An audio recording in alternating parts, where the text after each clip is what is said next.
Anyway, texting. We are back. Segment 2 IDD. I don't disagree. For those of you in the know, that is the redoubtable one. Tom Izzo. I'm the highly questionable one.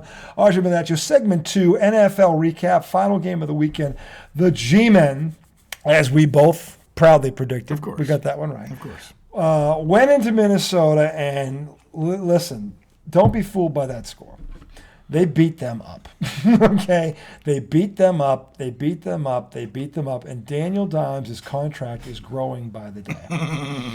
And Danny boy. The pipes. Dude, did he exceeded look, I kept saying, and I still, by the way, I still don't think we know how good he is yet because he doesn't have a number one. If this dude ever gets in there, I would love to see him with legit that dude, like an AJ Brown or a fucking Metcalf. Give him a guy. I'd love to see him with a guy like that. Because if he can do this without a guy like that, a guy that can catch a jump ball over somebody, a guy that you've got plays for him. You just got plays. I'll say this. So first of all, I'd just like to announce there's a new jersey hanging. Mm-hmm. I finally brought my Giants jersey over. Okay. Eli. I'm sorry I brought Eli. Don't worry. What am I going to do? No, you should. When I turn 50, I'm getting my wife already told me, I said, one thing, I want an authentic Tom Brady Patriots jersey. It's going up. There will be Brady up here. That's what you want. My wife's getting it for me. Right, and I have no problem with that. And let me tell you this. And he's good. He's a Hall of Famer. I find myself rooting for your teams now. What? Yeah. No, you're not. You're not allowed to root for my teams. You're a New Yorker. Dude, I'm just saying. I have no problem. Because of our relationship, our sports relationship, like when I wanted the Pats to make the playoffs. What the fuck for? We were watching a game together. See, I was rooting for the Pats. That's proof you don't care. Because if you cared, you'd know that if they made the playoffs, Matt Patricia would still fucking be the coordinator. What the hell is going on with this soda? I don't know. It's literally it's frozen. Icy. Drink it. Just drink it. Stop crying about it and drink it. It's still wonderful. Do you have a paper towel or some shit? No. No, I don't. There's like no fucking soda in there. Wait, watch out. Would you have it in the freezer? No. Just dump it. No. Dude. It's all right. It's all good. Anyway, so look. No, but I'm saying I don't hate your teams anymore. You have to hate them. No, I don't. Our teams are typically not in direct conflict. You can respectfully hate them. You can still respect. I hated Magic Johnson, but I knew I respected him. I hated Michael Jordan. I knew how great he was. I respected him, and he was that dude. You're going to tell me you haven't rooted for the Giants and Mets this year? No. Bullshit. I haven't rooted against them. That's all. I'll tell you this. I've not rooted. We watched the game together, okay? Yeah. Because RJ is one of my favorite people in the world to watch a game with. First of all, I did not know this. Should I have known this? Well, it's not like it's written on your forehead. I like watching games with you. Okay, well, that's cool. Most people can't stand watching games with me because I start yelling at the TV. Dude, I watch more games with you than anyone else.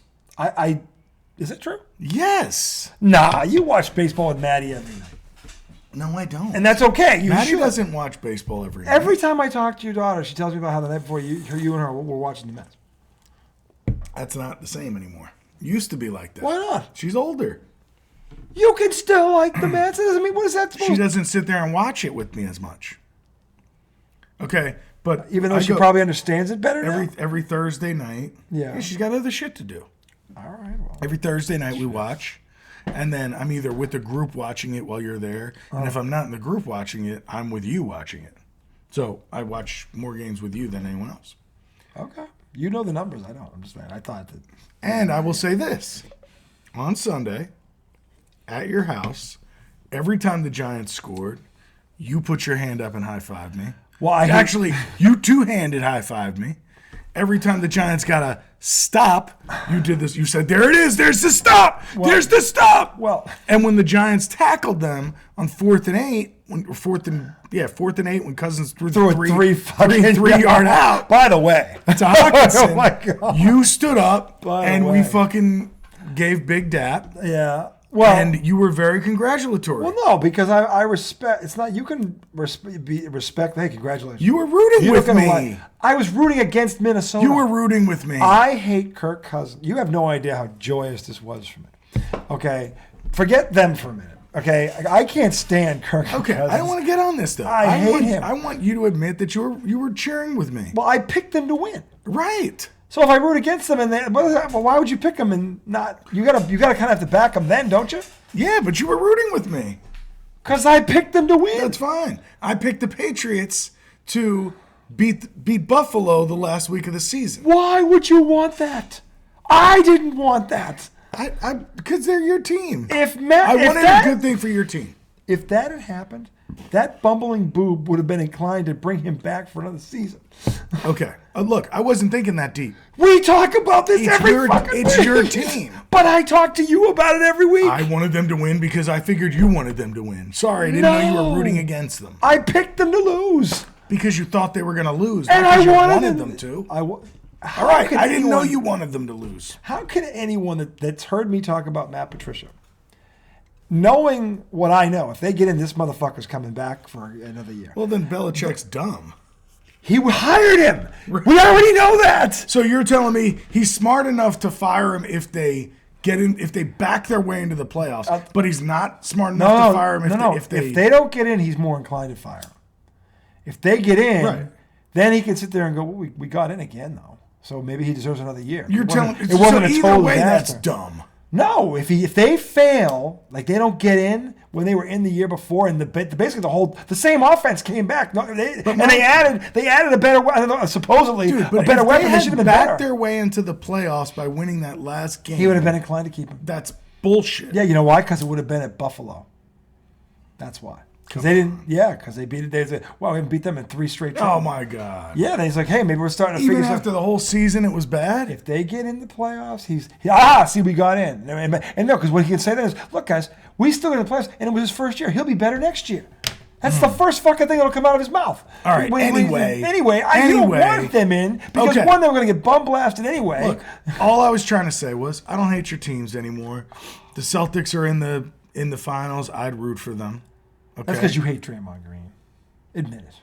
I mean, I don't like Draymond. You hate him. I don't like the Warriors. But you respect. You like Steph, don't you? Not really, no. Oh, okay. I thought you liked Steph. No, I'm not one of those people that jumped on the Warriors. I was always the LeBron fan. So that's right. I dislike the Warriors. All right, he's your guy. All right, I forgot. That's all right. All right, yes, that I believe. Yes, okay. Because you can't. If you like LeBron, you hate Steph. If you like Steph, you probably hate LeBron. So that's why I don't mind seeing Tatum be the nemesis now. Yeah, I would prefer Tatum knock them off. Well, but back to the Giants-Vikings. The Giants-Vikings. I'm sorry. Anyway, the Giants beat them up, and Danny Dimes did not look like a kid who came out of Duke. Let's put it that way. He looked like a fucking senior back. He made every right decision. He made great throws. And I'll tell you right now, if fucking Slayton of all people didn't drop that ball, that might have been another touchdown. That might have been another 7. Or another 20 yards. Yeah, but either way, I mean, he read and again, it wasn't so much he read the defense. Yeah. Like he made every right read when he had to run. He knew when to run. He made every. I don't think he made a bad decision in the whole game. Mm-hmm. I really don't.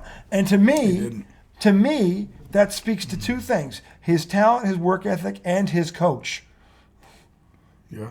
Okay, and his mental toughness. And his mental toughness, because it's tough to play in New York, man. I always say, if you can play in New York or Boston, you can handle anything. Playing in New York for 4 years with a shitty offensive line is terrible. And getting your ass kicked, killed, and having coaches that a revolving door of coaches. Like, oh, now what's this system going to be? Like, you know what that's like? To have to learn it's like having to learn a whole new job. It's like, what the fuck? And see, you were saying this since the summer. Yes, I was like, I would have expected Danny to be better than he is now, even with all that. And you were like, dude, he's never had weapons. His coach is constantly changing. Still doesn't have a lot of weapons. And I didn't really buy into that. And I'm here to say now, I'm pretty sure you were right. Pretty sure? Pretty sure you're damn right. Pretty sure?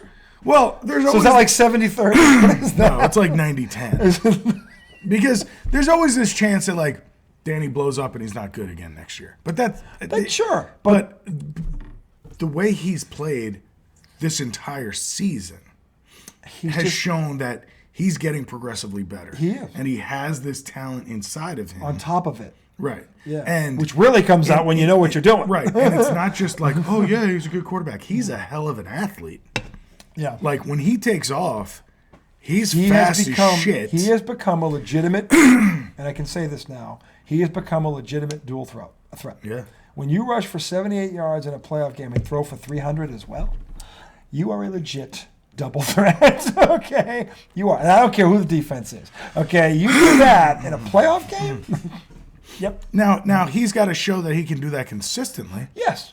Because throughout this year, you've seen spurts of that. Well, the other thing is they're actually healthy now. Exactly. They didn't have their whole. From what I was hearing all week long from you and from the media was they were getting receivers back, like week by week. There was another one comes in. So they're getting not their receivers. Well, yeah, there was 2 guys in that game that he hadn't had together all season. Like if one was playing, one was out. The other was playing, the other was out. Receivers? There was 2 receivers for the Giants. I think had played one game together. Yeah. No. Yeah. No, I mean, so Hodgins is a guy they picked up in November. I'm not talking about off him. the Buffalo practice squad. Yeah, I'm not talking about Richie him. James is their other receiver. Who was the number 1 guy who got hurt? Slayton. No, he's been Sterling around. Shepard. Sterling Shepard. He's gone for the year. Gone for the year. I'm saying they lost him early. They lost. There was nothing. In fact, they had a guy who lost before him, but this guy eventually came back. I can't remember all the names. I'm sorry. No, they had Wan'Dale Robinson, who he also tore his ACL. Yeah, he was the other one. They've only had Slayton and Richie James all year. That's what I'm saying. And then in this game, they had the same people. Are you sure? Positive. What about there was 2 guys in there that I hadn't heard their name. No, I mean Galladay played, but he didn't make a catch. No, I'm surprised he was out there blocking. Which dude, that was impressive. I was impressed. I was actually impressed. Everybody's like, "Oh yeah, $72 million block," and I'm like, "All right." The guy has been a bust, but he mans up. Right, the fact that he's got 3 snaps, he played 3 snaps, and on one of those snaps, he pancaked somebody. Dude, they ran the ball. I think they averaged like 8 yards a carry on his 3 plays. They were he manned up. He's doing grunt work. But I'm saying he's doing it. Yeah. And that says something about the man's character because you know what? All right. He's not taking it off. He's not taking it off. He's not mailing it. I got my money. He's like, you know what? I fucked up. I need to. He's trying. He's trying. He's at least trying. I wish him and Danny Dimes could build some rapport because he is actually a number 1. Or he was a number 1. Well, he's talented. It's not about his talent. People think he has talent. That was the whole thing. But he's been up, But still, he manned up. And maybe, who knows what happened. Look, we're going to talk about this game later on. And I am looking forward to breaking down this game because this is history. Philadelphia Eagles are in trouble. I hope you're I'm telling you right now, and this isn't about this is. I have the same feeling here as I had about Danny Dimes in the summer. I'm telling you right now, this kid ever gets a coach, you watch out. And he still doesn't have a number 1. He ever gets one of those, and let's really watch out. But I'm saying I have that feeling. Okay, about the fucking. You think about the fucking. Let's not get into it yet. Yeah, okay. Because I have the same feeling. We'll break it down. I was going to check with you if it was a hopeful feeling or if I was really feeling. And I'll tell you right now, the other thing that was that if I'd be scared of is that, think about this, Saquon Barkley was so fucking effective and he only had like 15 touches in the whole game. Yeah. He had 9 carries. He is fresh. Yeah. He looks like that bye week that we talked about. They fucking used it.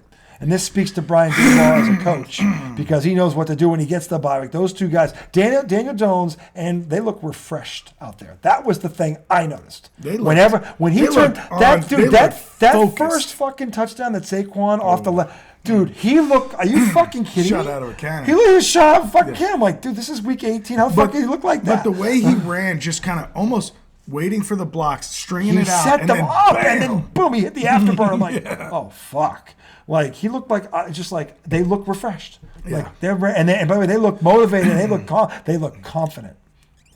Okay, and this is the thing. And I'll tell you right now, the only reason that game was close was because listen, I'm going to say this. You're not going to believe this, but until that 4th and 8, I thought Kirk Cousins was playing a hell of a game. He really was. Quietly, he was playing a hell of a game. He completed 31 passes. I know, but the thing was, they took away his guy, and he checked down. He used the time. He was fucking very good until that last play. And I mean, he didn't have any picks, right? Dude, he was efficient. Did he have any picks? Nope. He didn't get sacked. He was getting the ball out. He had a hell of a game. He was making good decisions. Quietly. That has to be the quietest 330 yards passing I've ever seen. But he was every time that fucking it's funny. I caught myself like the 4th time he hit the fucking tight end on 3rd down. I'm like, motherfucker. I'm like, dude, he's figured it out. He's fucking figured it out. Well, the Giants basically conceded the tight No, end. but he took advantage of it. Exactly. And the thing is, most quarterbacks will force the ball into their guy in a playoff game, and he didn't do it. But everybody's saying he should have forced it to him. At the end. Because on the 4th and 8, you have to throw over the sticks. That's my father has been telling me that since I was fucking 10 years old. Okay? On 4th and 8, situational football. He basically could have thrown it anywhere except for where But here's the thing. If he throws it at his best weapon and nothing, and everybody says, okay, look, he went to him. Because that's who you go to in that situation. Nobody was going to criticize him for doing that. They criticized him because he didn't. Because that kid made a catch, if you recall, in fucking Buffalo on 4th and 18. That wasn't human. That wasn't fucking human. So if he can make that play, he can make this one. Because it wasn't 4th and 18, it was 4th and 8. It was 4th and 18 against Buffalo when he made that fucking ridiculous catch. It was 4th and 8. But why'd they run him on the deep route? I don't know why they called what they called. Because but he had to throw it down. He had no time. I know, but I feel like they could have ran a play to Jefferson that wasn't so deep out. Maybe they bring him across the middle. What they should have done was max protect. Send out 3 receivers and let those guys find a way. And then what you do is with max protect, you roll a tight end or a running back out as a safety valve after all that. Because if those 3 go past the markers, it pulls the secondary with them. Now you're thinking numbers here. Then you sneak a back out. The Patriots used to do this all the time. Okay, and Tom Brady would kill people with it because it was designed. It wasn't an accident. Okay, they send their guys long. They get the secondary past the sticks, and then this running back floats out from the backfield, and it's a 7-yard pass that goes 18, 19, 20 yards. Yeah. And Tom Brady would sit on it and wait, and he didn't. But see, one thing the Giants were doing is they were putting a fucking field of DBs out there. Yeah, they were. They were like, this guy is not going to beat us. Right. And that's when Bill Belichick was actually doing something right. That was his mantra. He could take away your best weapon. Yeah. He was that's how he made his name with the Patriots. Like, they're always able to take that. Now, he had studs, by the way, to do it. Okay? They've always had studs back there, all the way back to Ty fucking Law, who was the second best cornerback of that era behind only Deion Sanders. Yeah. It was Deion and then Ty Law. And no one talks about that, but Ty Law's got more rings than Deion. And almost as many picks. In fact, I think he has more picks than him. And he has 3 times as many tackles. He was a better tackler than Deion. Ty Law was legit. Ty Law fucking picked off Kurt Warner in the Super Bowl and ran it back for a touchdown. In the Super Bowl, he did that. Okay, so that's called manning up. And he's in the Hall of Fame, which he should be. So the point is, Belichick, that's his calling card. Well, Brian Daboll on Sunday took fucking Jefferson and put him in a locker somewhere. Wink Martindale did that. Wink Martin did, but the point was, but he oversees all the game plans. So he knows exactly what they're doing, and they're breaking it down in the coaches' meetings. Look, now, I don't know football X's and O's the way you probably do, the way I think a lot of people don't know football like that. But everything I've seen in terms of coverage and breakdowns, like the Giants' game plan for this game was really solid. Yes, it was. And Minnesota's not so much. No, the Giants said to them on defense, you're not going to beat us with him. Mm-hmm. And Minnesota came close. But it's funny because in the first drive of the game, it looked like Giants defense is in trouble. I mean, Minnesota took, I think it was 6 or 7 minutes off the clock. But that speaks to the ability. That's where Brian Daboll and Wink, by the way, he could be head coaches, I think. At least he should get a shot. But the thing is, they were like, they adjusted. Okay. Maybe that first the Giants it was adjusted. Like, oh shit. The Giants. Well, maybe the Giants were not ready. Like woke up. Okay, we're like, oh damn, he is fast. Yeah, he is fast. You know. But the point is, you look at the replays of that secondary and every coverage they were in. Wherever he went, there was at two least two guys. people, Everywhere he went, there was a guy underneath and a guy over the top. And when he caught the ball, 3 guys tackled him. He had nowhere to go. I mean, they were like, this dude is not fucking beating us, and that's coaching. Yeah. That was drilled into their head, and they read it, and they didn't. They never the entire fucking game. And part of that is why Hawkinson had such a big game. But the point is, this is where I give Kirk Cousins credit because he was like, all right, fine, I got this guy, and I'll use. And so he took what they gave him, which is smart. Right. Which is smart. And maybe against Hurts won't be that patient. Well, this is the elephant. But Hurts is smart too. Hurts is smart, but he's also a runner, and if he can't, by the way, that's his throwing shoulder. Oh, his throwing shoulder. It's his throwing shoulder. I didn't know that. Yeah, that's his throwing shoulder, from what I'm told. No. That would make sense. That would make sense. So the bottom line otherwise it wouldn't be such an issue. That was a hell of a game between the Giants and Minnesota, and the Giants did what I thought they would do. They would beat them up. They'd be the more physical team, and they were. Dude, Danny Dimes looked really fucking good. Danny Dimes did not look like a fucking guy who'd been in 3 offenses. He was throwing lasers. He did not look like a guy who'd been in 3 offenses in 4 years. That's not what he looked like. He looked like he wrote that offense for himself. That's what it looked like. I'm like, my God. And dude, for him to, in his first playoff game, on the road, before he even takes the field, he's down 7-0. Yeah, and he didn't flinch. And then he scores 14. He takes 2 drives, 14. Doesn't fucking 14 points unanswered. I'm telling you. That was solid. They better fucking sign that kid, and they better get him a number 1 fast, because he gets a burner on the outside. And you think he was good this year. You watch next year, he'll be 25 touchdowns plus as a passer. Okay, to go with his 10 touchdowns running, and then you're really gonna have a fucking problem. Mm-hmm. And I'm hoping to God Bill Belichick grows a brain because and says, you know what, let's just go get Lamar Jackson and fuck it. Fuck it, dude.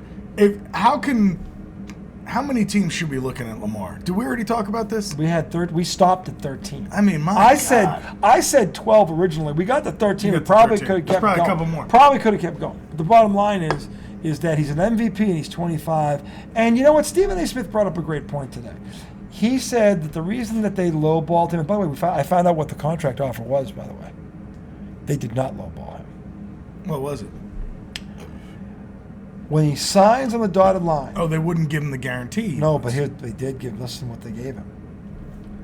This was what Marcus Spears said this on First Take today, and he said it on Get Up. He said it twice, 2 different shows. Okay. And Lamar Jackson fucked up. Okay? Here's the thing. Upon signing his name on the contract, he gets $133 million. Guaranteed. But it doesn't end there. Before he gets to training camp, he gets another $70 million. Guaranteed. So it's $200 million guaranteed. The total was $270. He wanted more? He wanted it all. He was getting $200 guaranteed. There's only one other quarterback in this league guaranteed $200+ Patrick million. Mahomes. No. Watson. Watson. That's right. Watson. Now I want you That's to. right. I want he you made to. Cleveland I want you to guaranteed. think about this. I don't think the world understood what Marcus Spears said today. I'm going to spell it out for you. Lamar fucked up. So he got petty because that last 70 wasn't guaranteed. This was his. He sent his mother in. What do you think Mom's going to say? Well, he has no agent. They have been harping for him to get an agent. Stephen A. Smith said if he had a real agent, he'd be signed. He would have been signed a long time ago. $200 million guaranteed. Guaranteed. And his mother. Even if 125 is guaranteed, you still lead the way now outside of Deshaun. Let's be clear about what I just said here. So we were clear. Deshaun Watson is the only quarterback in the NFL guaranteed $200 million or more. So that means Tom Brady is not guaranteed that. Patrick Mahomes is not guaranteed that. Aaron Rodgers is not guaranteed that. Josh Allen is not guaranteed that. Joe Burrow does not have that. You name them. No one. Hurts. Nope. No one. So he got the second 100. And all the guys I'm listing there have either been to a Super Bowl or won it. Except for Allen. Okay? So my thing is, none of those guys, and one of them is Tom fucking Brady, okay, who led the NFL in passing last year at 44 and touchdown passes. And he doesn't have that fucking contract. And he never has. And he just won his 7th Super Bowl 2 years ago. And he's never had that money. And Lamar Jackson was insulted by this offer. I would tell you that Lamar Jackson's mother should never be put into a negotiating situation again. You gonna blame his mom? His mom was the one who got the message, and said she was the one who went in for negotiating. She represents him. And that's tough. What do you think a mom's gonna say? I think my mom would be like, "Yeah, he'll take it."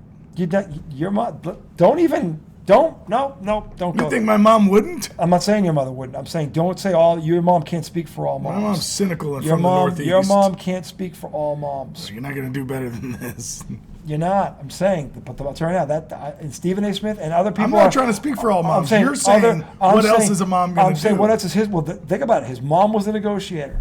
Right, and I'm Mom's saying gonna. mom Doesn't fuck care. up my negotiation. Mom's not gonna think about Tom Brady, Aaron. Who's not getting his money? She's just looking at Deshaun Watson's getting his money. He hasn't won a league MVP, but my boy has. She doesn't want to hear about them. She's looking at the guy who's getting the money that she wants her son to get. And going, what's he done that my son hasn't done? She ain't talking or caring about the rest of them. And now an agent. No, I don't know. An agent walks in there and already knows this. That's how negotiating works. Okay? They offered his mother, who they were insulted, like, we work with you're giving us your mother. But they did it anyway because it's him. And they're claiming he was lowballed. Not one other quarterback in this league let's has not even get on this. This is ridiculous. No, I'm saying he messed up. Turned that down. He turned that down. So we were blaming the wrong people. If he really turned down $200 million, damn. Okay, but anyway. Guaranteed. He did turn it down. So one thing that I don't like is happening with this Giants-Viking analysis. This is going way off the tracks. What's up? It's going way off the tracks. No, I'm not talking about our analysis. I'm talking about everybody now saying that Minnesota has been frauds all along. All right. And it's getting to me because I feel like... You said something not too long ago.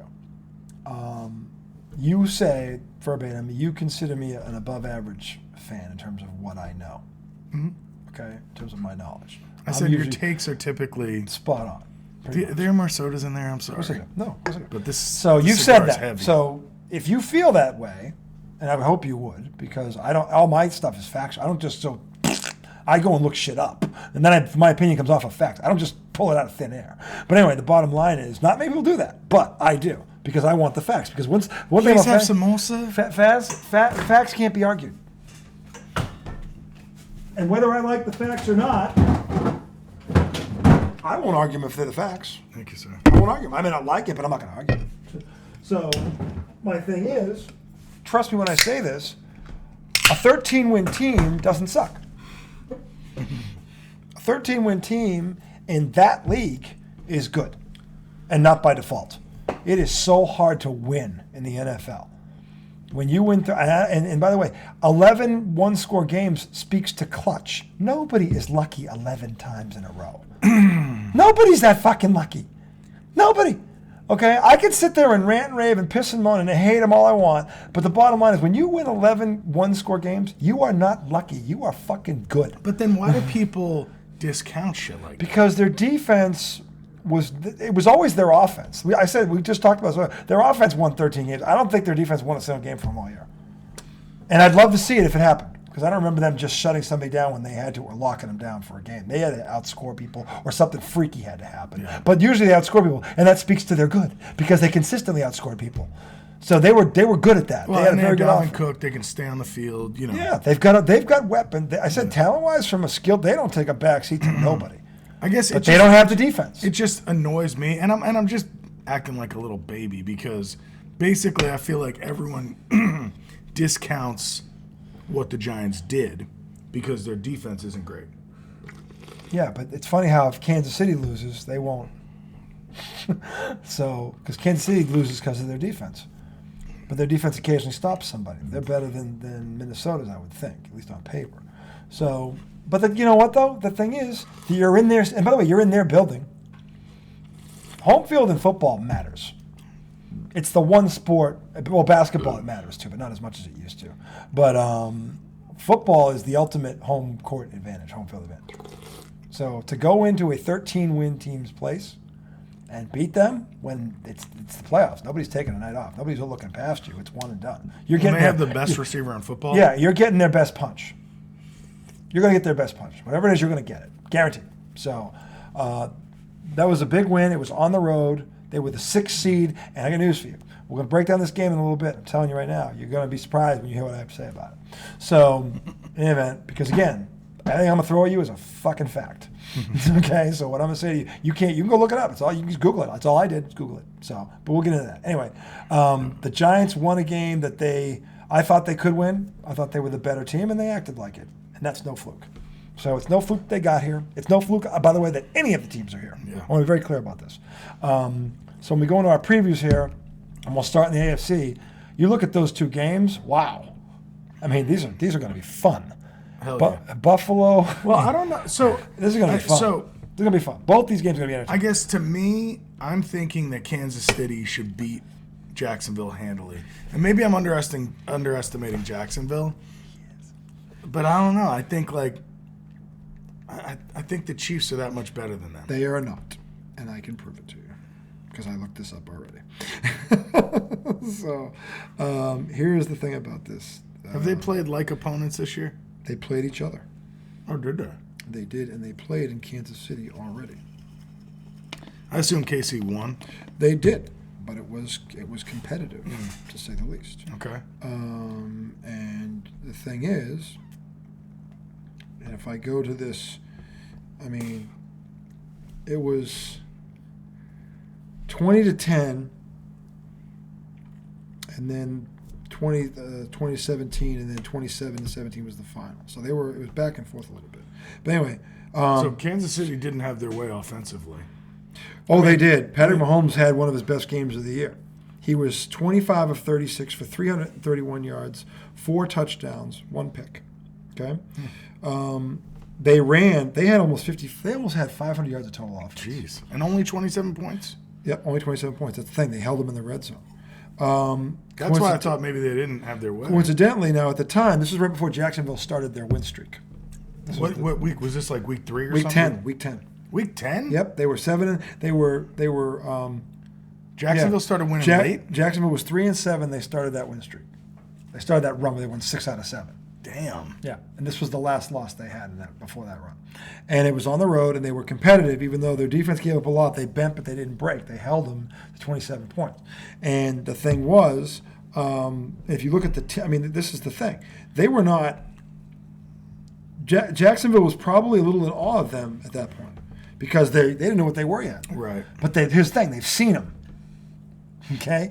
They've seen them now, and they were in the game the first time. We've seen, like, with the Giants and Vikings, that helps. Yeah, and I'm telling you right now, Jacksonville is playing way better now than they were then. Way better than that. They look like a totally... we didn't talk about Bengals and Cincinnati.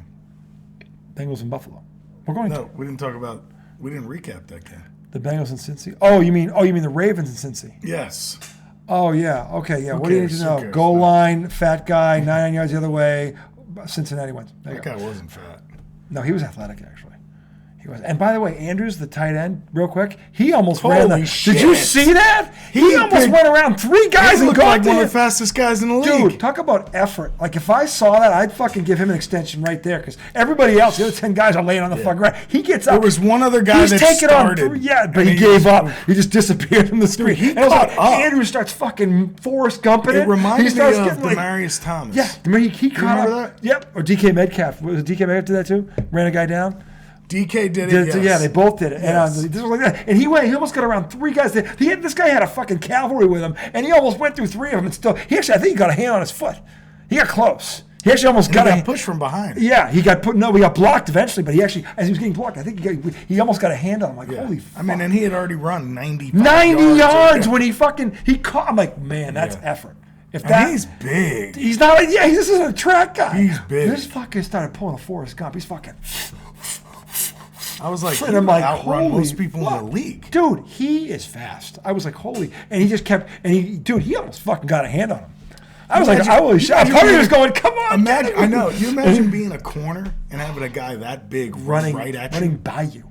And if he's running at you, you're getting the you're in the ocean. win. It's like me in the ocean swimming at 6'4", and all of a sudden Jaws swims by me. I'm like... Holy, it was like, fuck is that? 25 feet, like fucking goes by me like I'm standing still. It's like, so it could swallow me whole and it moves like a fucking truck. Excuse me, folks. Continue. Yeah. So anyway, the bottom line is... I forgot about that game. Yes. The bottom line is fucking, that was a 17-17 in the fourth quarter. So Baltimore damn near pulled that one out, and then they're about to take the lead, and this fucking quarterback sticks the ball out. And he's not 6'4", 6'5". I don't know why they called this play. But, 6'1", trying to go over the top when you're not on the goal line. You're a yard and a half off the goal line. That was fucking ridiculous. You had all these big... They had a back in there, this fullback. I think it was 40 people. We were calling him Big Lunch. He was this mammoth Remember at Big Lunch? This mammoth, this woolly mammoth of a fullback. This guy was fucking huge. Johnny Big Lunch. Johnny Big Lunch, who fucking every time, I'll tell you, he looked like he could run over the whole team. He was so fucking huge. And he's in the, like, why did he Mike get, Allstott on steroids. Yeah, Mike Allstott on steroids. And why wasn't Big Lunch getting the fucking ball? And dude, when he was in the run game, he would flatten somebody in the secondary every fucking time. But how are you trying to jump over the top from the 2? The 2-yard line at 6'1". No. Just, I'm saying, why isn't Big Lunch getting the ball on a dive play? It should be Big Lunch up the gut. Or Big Lunch clearing a hole. Get behind Big Lunch. Dude, take 2 steps back. Let him go through and follow him. Grab the back of his shirt and go, Big Lunch, it's last call on Friday. He'll fucking drag you through the At Fridays? Big Lunch, Krispy Kreme. Fridays? Big Lunch, Krispy Kreme's just open. There's White Castle in the back of the end zone. I mean, I would, dude. Big Lunch would have put me in there. If you saw, put my 300-pound. It was number 42. What was his name? Actually, Wickard. I think it was Wickard or Weichert. I gotta look him up. Who? The fullback, his real name wasn't it Ricard? This dude is fucking jacked. He's fucking. He's like a WWF wrestler. His shirt didn't even. His shirt was like, what kind of shoulders are these? His shirt was size. Give me a break. His shirt was holding on to it for dear life. Was this guy built? The only thing is this guy muscle? He was thick. He looked like Darkseid. He was like a tree. He was a truck. He was built like a truck. He put the stocky. He was a dump truck. He put the husky in husky. The stocky and stocky. He was that dude. He was like stocky and stocky. He was like Man at Arms. He was like, he's just like a turd. Like fucking. He puts the cock in Bangkok. That too. And the bottom line is, Big Lunch, every time they call the running play and he's leading, he would wipe out whatever was in his path. If it were 1, 2, he just wiped them out. So let me ask you this. And he didn't get one. And let me ask you this. Different aspect of this game outside of Big Lunch. So when it's funny because I was going to get down on Buffalo and be like, my God, you let Skylar Thompson stay in the game. Okay. And at the same time, and we talked about this, it's a divisional game. It's the 3rd game. You had said it could be close because of that. Yeah. Right? Yeah. And then I look at Cincy and the Bengals. Cincy and the Ravens, sorry. Cincy and the Bengals. Vinny and the Jets. Sounds like a band. Sounds like a band. Cincy and the Bengals. Dude, if we make a song, we'll call it Cincy and the Bengals. Oh my God. But that's fucking terrible. But when you look at that, again, they're on a second-string quarterback. Yes. Using a quarterback who isn't half the athlete Lamar is, trying to run a similar offense, it's bad. It's worse than Skylar Thompson in Miami. And yet they were going in for the lead in the 4th quarter when that fucking boob did that. Right. So if I'm going to be down on Buffalo, I kind of have to be down on Cincy as well, thinking, man, I thought y'all were better than that. Okay, However, again, 3rd matchup, division game. That's what I was just saying. Just like Miami and Buffalo. The only division game that didn't pan out like a division game was San Fran and Seattle. And Seattle was ahead at the half. Right. They fell apart in the 3rd quarter. Every other division game looked like a ragged out, drag it out fucking rock fight to the end. Yeah. So why are we surprised? These teams know each other. I know, but again, it's kind of like when you see that quarterback drop down 3 rungs or 2 rungs. Listen, for you to make the playoffs, your whole team's got to be good. Which means, and by the way, it's the playoffs. Unless you're Minnesota, because if you're Minnesota, you completely suck. If there's ever a rally, according to everybody who's not a Giant Minnesota fan. does not suck. According to everybody who's not a Giant fan. I'm not a Minnesota fan. I'm telling you, 13 win teams don't suck. Thank you. They just don't. 11 one-score games speaks to clutch. No one's lucky 11 times. No one on this planet is going to convince 13. Me you can get lucky 11 times in a row, like by 1 score. No. You're good. You're fucking good. Whether you like it or not, you're good. I was arguing with Joel Russell again, who bailed out. Is that his name? Russell? Joel Russell. JR. Right there should have been my first clue.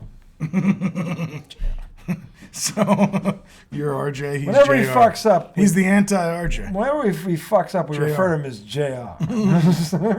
From Dallas. Whenever he disappoints, we refer to him as JR. Yeah, so he disappointed.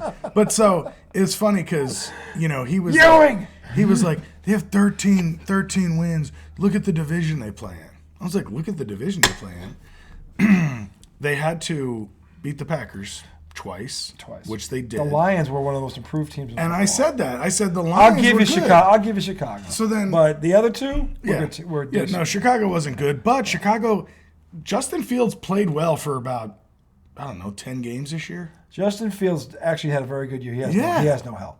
No. He literally has no help. If I were them, here's the thing. They're drafting number one. Just take the best fucking player on the board because you need help everywhere. Well, then who's the... It's I'll tell you, that kid fucking Brown for Georgia, that defensive tackle. Because teams are built from the line out, good ones. And that would be a hell of a start.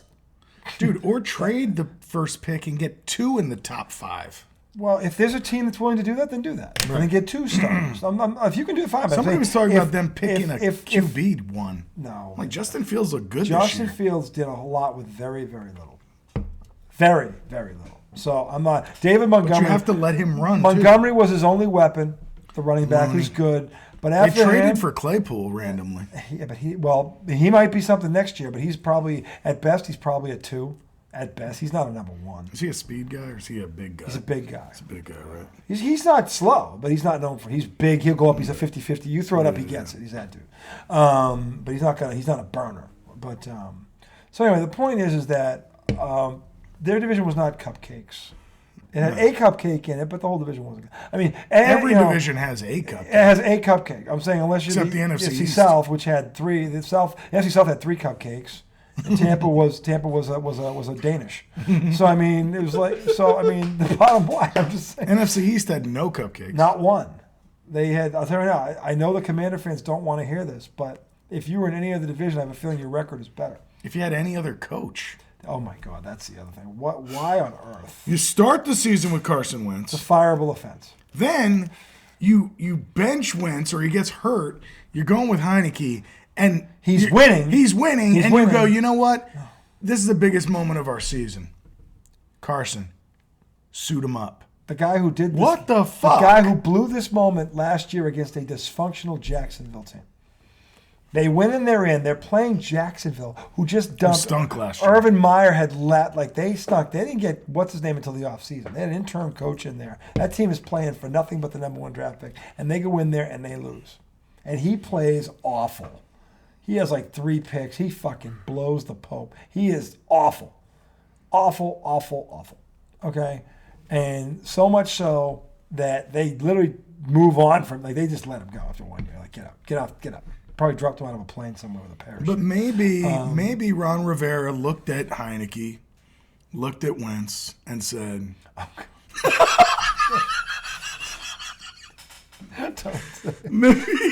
Don't say it. Heineke's floor is higher. I can't believe it. But Wentz's ceiling is higher. Shout out to our dude, DJ Murray. guy, DJ Murray, for saying that the day before that game. The greatest when the golfer, football analyst ever. Who, when he said that, I think 4 guys looked at each other like, what did he just say? I think all of our eyes crossed. We all were like, what did you just say? Like, what does that even mean? Like, what does that mean? Like, it didn't make any sense at all. He said it like it was spoken by Aristotle. Like, to quote the great Aristotle, it was like in no one. Aristotle. Whoever it was. Or Copernicus. Pick someone. Like, Galileo? Galileo. He was an astronomer. This man's floor is not as high as this man's ceiling. Whatever the fuck he said. It's just the dumbest fucking. That's not what he said. I know, it was something that stupid. He said Heineke's floor is higher, but Wentz's ceiling's higher. So this is what it means. That's just as stupid. This is what it means. This is what it means. It was wrong, first of all, but this is what he's saying, which has some credence to it. He's saying Heineke at his worst is better than Wentz. At his best. No. Heineke, if they both played their worst, okay? Yeah. Heineke's worst would be better than Wentz's worst. Because Wentz's worst is like, I'm tanking your whole fucking shit. Now, Wentz, if somehow miraculously, which this is the delusion in it. This is the delusion in the statement. If Wentz plays his best, which his best is MVP caliber. He did play He's, that once. he's better. He's better than Heineke at Heineke's best. Yeah. So the statement without context is true and accurate. Mm-hmm. But at this point in Carson Wentz's career, His he ceiling. can't play that That's anymore. not his feeling. His ceiling is much lower. His ceiling is the floor. Right. He's just got a floor. His ceiling is All the he has floor. is the floor. He is in the basement. He's the people under the stairs. So That's it. so while I He's see not- what I he's see not- what DJ was saying, it was very hopeful at best. Delusional at worst. When four men look at each other like, did he just say what I thought he said? But see, Like at the same time, like we rehearsed it. but see, That's how fucked up it was. But see, here's what happened. So when DJ said that to me, I was like, "You really think Wentz has a high ceiling?" And because I was like, "What?" He hasn't had a ceiling in 3 years. 4 years. But and he threw a stat at me that I didn't know enough about to really go back at. He said when Wentz got hurt, he was leading the league in touchdowns or something, or second in the league in touchdowns. At the time, yeah, he was also second lead in interceptions. Right. So I didn't really know. Which he didn't mention that. He might have said something like that, or maybe you piped up and said that. I can't remember. That was the thing that people, one was why he got benched, because it was like, well, he's like in the top Well, he five in got hurt, touchdowns. Like, actually. yeah, but the problem was whenever someone said he's second in the NFL touchdowns, like, yeah, but he's second in interceptions. Yeah. So he's negating what he's doing. Right. And they're right. That's what he was doing. He was negating what he was doing. For every two good throws, he'd make a bad one. It was like, it was just, So that's why it feels like different coach would have made different decisions. But maybe Rivera's not in control. he didn't know that was an elimination game. Yeah, that's. That's- I yeah. sent that text out to everybody before Well- that blew up. I said, did anyone see Rivera in the press It conference? was all over the fucking news the next day. The next day, yes. Oh my God! He got killed. He got killed, and he should have. By the way, he should have, because But DJ had seen it because after that game, when I sent that text, DJ said before anyone, I hope he gets fired. yeah, And it's like, how do you not after hearing that? there's no way. The only reason he might survive this is because the fucking owner's trying to sell the fucking team and doesn't give a shit. I've heard that too. That might be the only reason, because he's not a priority right now. They're trying to sell the team. They don't care about him. Let the new owner deal with. That's his problem. So Well, I think it's also tough as you're doing an ownership change try and to have a still- leadership change yeah, too. how do you? Yeah, I don't know, but So whatever. God, that was such a bad choice. Bad choice of words. Just anyway. So we're gonna. Where were we? Oh, were we?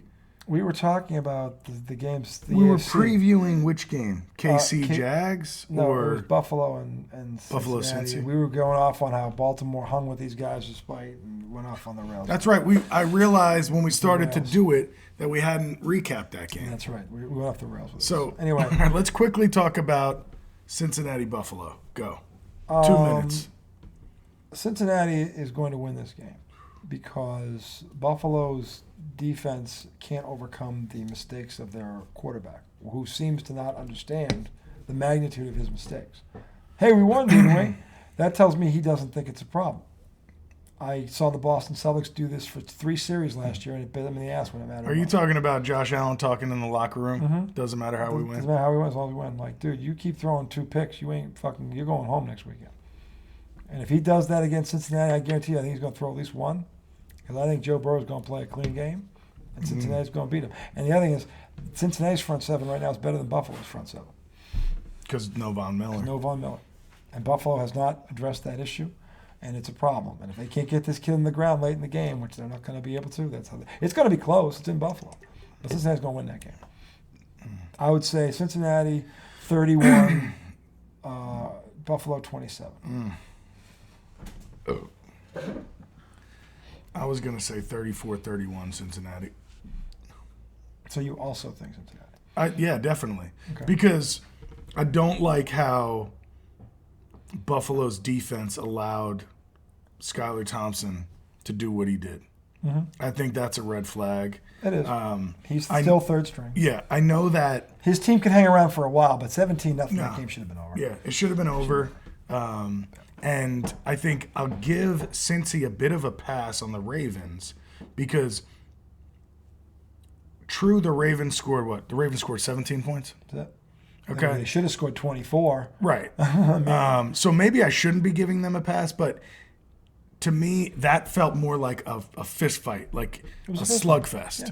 And I think division games can be like that. Well, but to have the shootout you had with Skylar Thompson shows me your defense is not ready for Joe Burrow and Jamar Chase. Nope. And T. Higgins and Boyd. You're not ready for that. No, they're not. Because, I guess Miami has good skill position players, but they had their third string quarterback in there. If you remember. Now you got one of the best QBs with one of the best receiving cores in the game. And again, this is a brief sample, I know. And what happened overshadowed everything. But if you remember what happened before Hamlin went down in that game. It was 7-3. Quick score by Cincy. Cincinnati went right down the field, and they were going down the field again on the second possession, and Buffalo couldn't stop. And it looked like it was going to be 14-3. And then the kid got hurt, and all hell broke loose. But they were not stopping them at all. And I don't see what's going to change in 2 weeks. I agree. And my only concern, I'm saying 34-31 because I just have this feeling that Allen is going to play well. He is going to play well. He's going to make a mistake, though. My only concern is he could also not play well, though, because he'll get his numbers. He runs too many bad turnovers. I say he probably throws 2 or 3 touchdowns and 2 interceptions. He's going to be he's going to be a 2-2 or a 3-2. Something. See, like I'm that. thinking if they score 31, he's not throwing 2 picks. No, I think he's going to score 27. Yeah. So for your prediction, I think you're right. 31, I just have this feeling he's going to play good, but the Bengals, he will. The Bengals are just. He better. will, but he'll make the mistake. He'll make the mistake that Joe Burrow won't make. Yeah, that's the difference. That will be the difference because Cincinnati will be able to stop them when it matters because he'll make the mistake, and Joe Burrow will not. Joe Burrow will play check down Charlie all day long. He's comfortable with that. He's learned. Okay, he's probably watched some film of Brady because that's what Brady would do. But Jamar Chase is going to get loose. He's not going to have to check. Buffalo down. has no one that can cover that. Yeah, he's not going to have to check down every play because Jamar Chase is going to get. If you double team him, then Higgins and Boyd are going to eat you alive. And Higgins is a big receiver. Joe Burrow has no problem throwing through those two. He doesn't care. Okay, so we like them in the Chiefs-Jaguars game. I got to tell you something. I think that's a blowout. Why? I told you. I think the Chiefs. Their defense stinks, man. It doesn't stink. It's not as bad as Minnesota's, but it's bad. They have not stopped anybody really. They've made a play here or there. They're not a dominance. But they have some pretty nasty D linemen. Their front four is pretty good, but their secondary sucks, man. It sucks. They don't got a shutdown corner. They don't even got a safety over the. But if that D line can get up in freaking in Sunshine's face, I'm telling you, they're gonna have a problem. They're gonna have to bring help. They were not. Kansas City was not in the top 10 in sacks or anything like that. They're not. In fact, look, while we're talking about this, let's find out because to me, their defense is more susceptible than Jacksonville's is. Because since they met up in Week 10, those last 7 weeks, their defense has not looked like. I'll tell you right now. They got Chris Jones in the middle. I want to say they have Houston, but I can't remember if he's still there. He might be. I think it's Chris Jones, big ass fucking D tackle. I'm pretty sure. I mean, if you go to, let's see. I like that D line, and I love Mahomes. You might be right. Hold on a second. I don't think they can fucking cover Kelsey because no one can, and I'm pretty sure I was looking at stats to where the Chargers tight end was eating them alive, and the Chargers tight end, I don't think many people would know that guy's name. Not to, take anything away from him, but he's no Travis Kelce.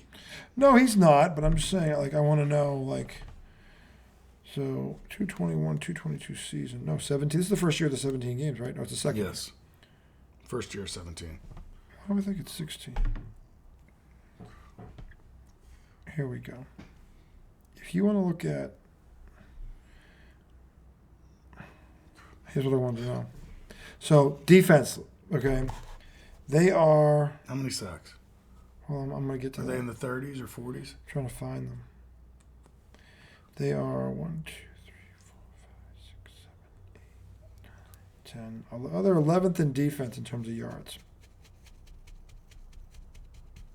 So they give up about 22 points a game. So they're decent. They're not blow you away. Of course, they're usually up a lot because their offense is number 2. But let me see here. If I look at sacks, we go to the defense here. Let's see. Here they are. Who led the team in sacks this year? Dude, you ready for this? You said D-line, right? Yeah. You know who Chris Jones is? Yeah, that's the guy I talked about. 15 and a half sacks. Big motherfucker. But nobody else has more than 3. Okay. So it's just He's him. He's a fucking force to be reckoned with. All right, so he's there. But if you double team him, what else do they have? Yeah, maybe you're right. And I'm not saying the Chiefs aren't going to win this game because I don't know that Jacksonville can stop them. I think they're going to – I think this is – I don't think Trevor Lawrence is going to throw 4 picks again. It's just no way. I can't see him doing that no again. way. No. I think the Chiefs win this game. I just don't think it's a rout because I think Jacksonville is playing very, very well right now. They're a different team than the last time I saw them. I would be shocked if Jacksonville. I don't think it's enough to overtake them. I do think it's enough to make it a game. And I don't believe for a second they're going to have 5 turnovers this week. So I will say this. This is the one game where I would be shocked if a team won. Okay. I would be absolutely shocked if Jacksonville won. Fair I'd enough. say it's going to be 31-17. I'll go 35-24. And the Chiefs get one late to put it out of reach. Okay, so 35-24, but it doesn't feel like that. No, it's close. Where the Chiefs get one, I think, late, and they make it a 2-score game. I think 31-17, and it's not going to feel that close. Yeah, I think it's going to. I don't think the first one. I think this is a different team, Jacksonville, and they're well coached. This guy's done a hell of a job, and their front four. I mean, they had. I think Cincy's a different team too. They are better. Since their offense is better. They're better. Then. Yes, they are. I agree with you. Because McKinnon has taken off. McKinnon has taken off since week 10. Yeah. He wasn't really doing anything first half of the season, if I remember correctly. I could be wrong. Jacksonville was bend, don't break. Jacksonville gave up more yards, but they only gave up 20 points a game. Chiefs did. So what they do is you can move the ball between the 20s, and then the red zone they hold you to field goals. Because when you're giving up 20 points a game, that's pretty much what you're doing. Dude, and they held Austin Eckler in check. They did. Some of that may have been play calling. I didn't see it. But Austin Eckler some of it was definitely play calling because he didn't get a lot of touches. No. And there was no reason for him not to get a lot of touches because they were up the whole fucking game. I've seen some highlights of him catching short passes, which is like his bread and butter. And every time he did, the whole line was all over his ass. I mean, Jacksonville gives up 353 yards a game total, 238 through the air, 114 on the ground. So they're kind of like 14's not bad. Not terrible. So that's the thing. They're decent, but they're not.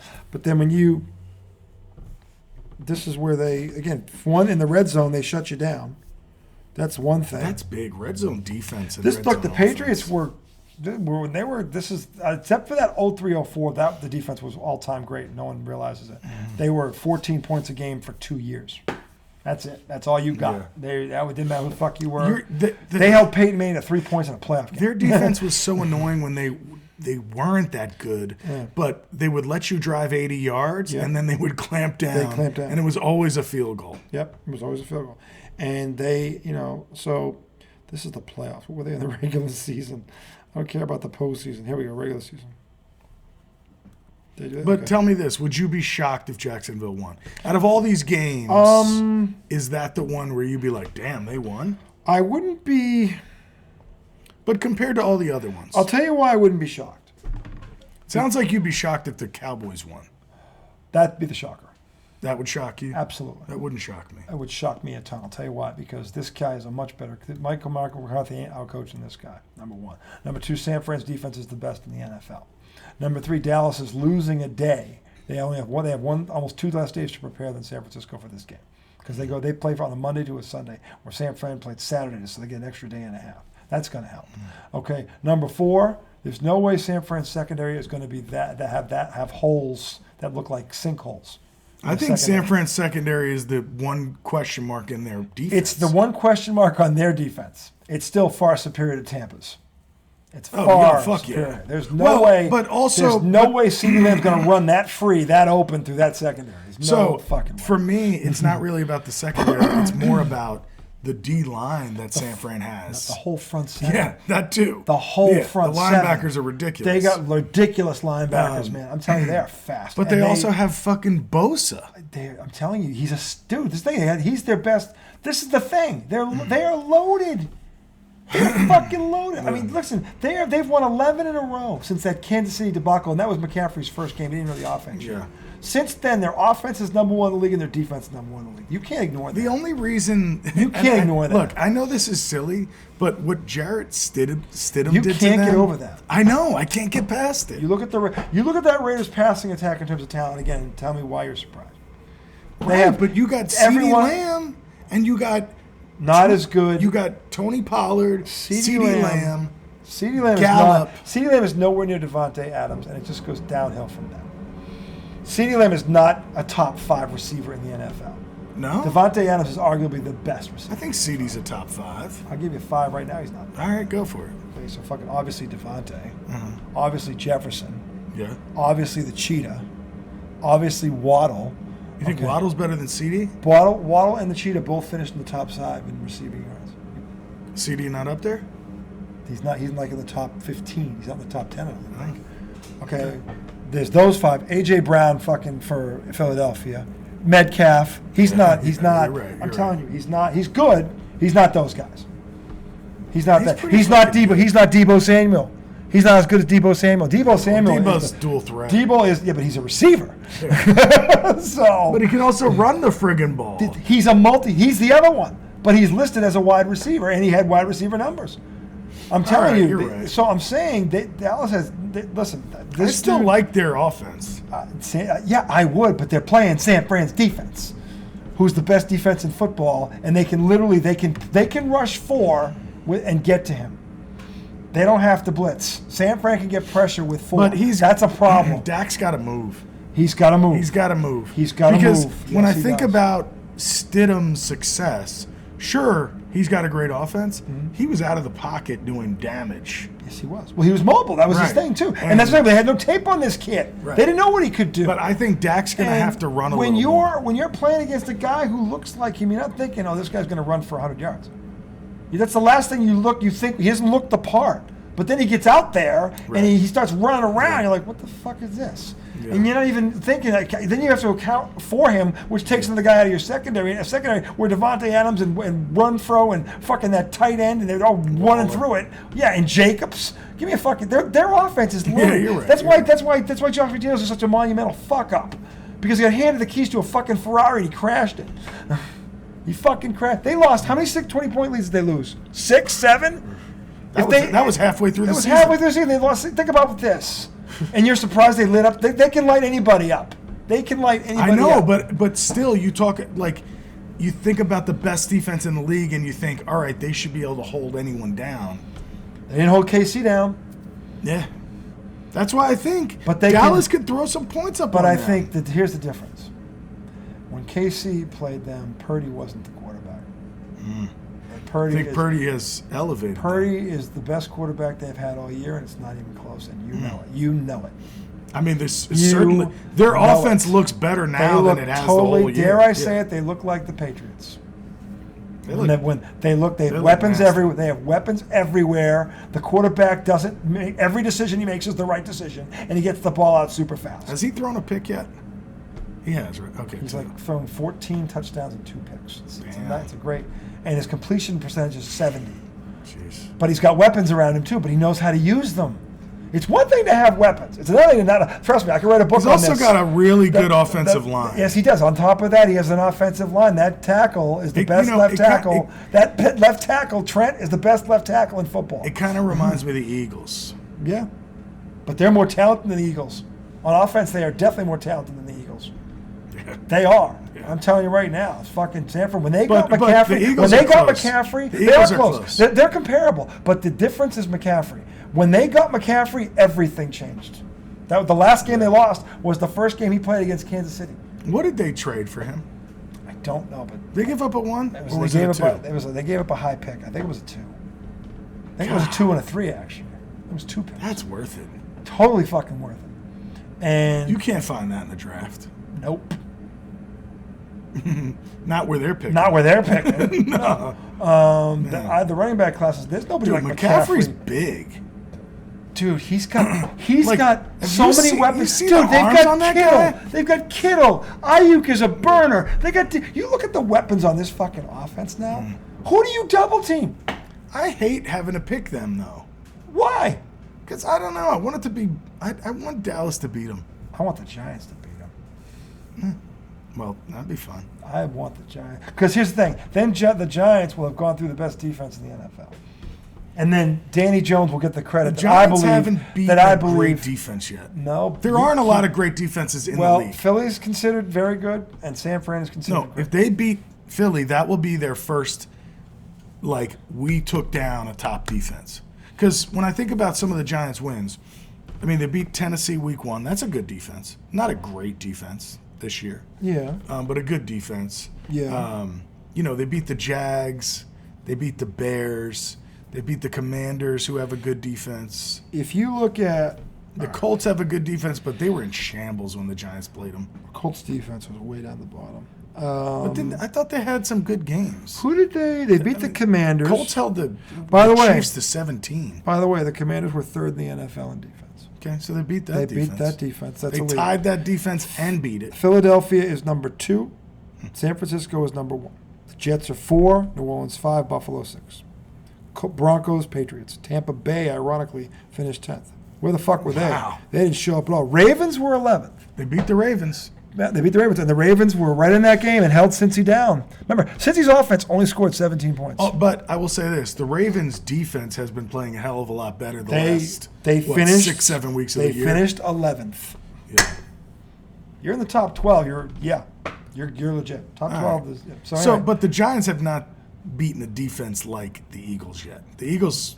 Well, technically, the Eagles are one step above the. Well, I guess they beat the. They beat the Commanders. Forget. Again, this is not my opinion. This is just the numbers. You make of it what you will.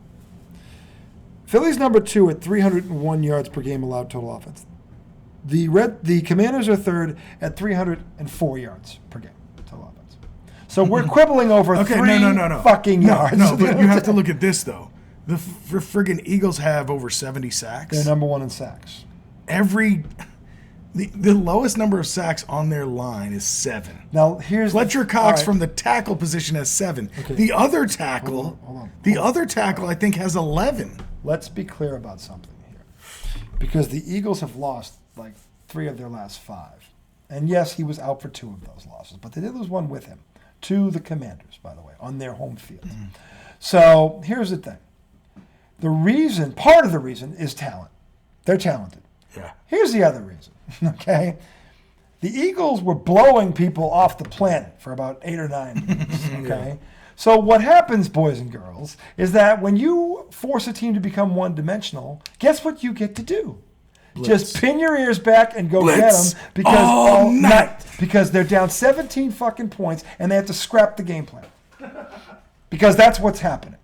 So, yes, they're talented, but they're in passing downs almost every fucking down. Okay? So, that is why that number is where it is. Okay? Now, having said that, when Tom gets done pissing all over my house, and we'll get into that game in a minute. But we're going to take a quick break because we've been going over an hour. We're going to come back. We're going to preview those games that we didn't.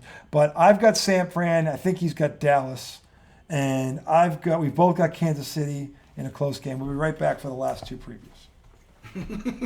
Sorry. Just had to go piss. Sorry, dude. I couldn't hold it. I've had 4 fucking sodas. Tommy Bladder.